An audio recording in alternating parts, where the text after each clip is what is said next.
Seperti inilah suasana warga masyarakat Kota Lubuk Linggau yang datang ke Mapolsek Lubuk Linggau Barat untuk mengikuti pelaksanaan vaksinasi COVID-19.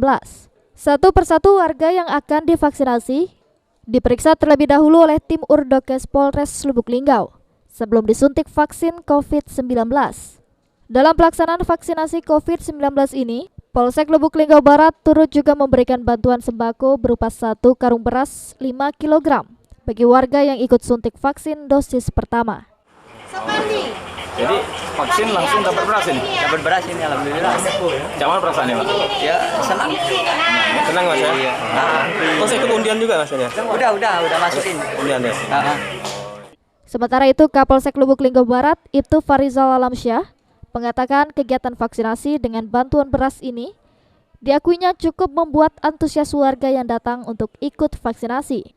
Dalam sehari, Polsek Lubuk Linggau Timur menyiapkan 200 dosis vaksin, yakni dosis pertama dan kedua, dengan stok bantuan sebanyak 200 karung beras. Antusias warga ini sangat antusiasnya sangat tinggi, jadi menambah jumlah untuk yang divaksin. Ada beras sekitar 200 karung, dalam karung itu ada 5 kg. Kalau vaksin untuk kemarin-kemarin ada disiapkan 100 sampai 200. Tri Hajariah, PAL TV.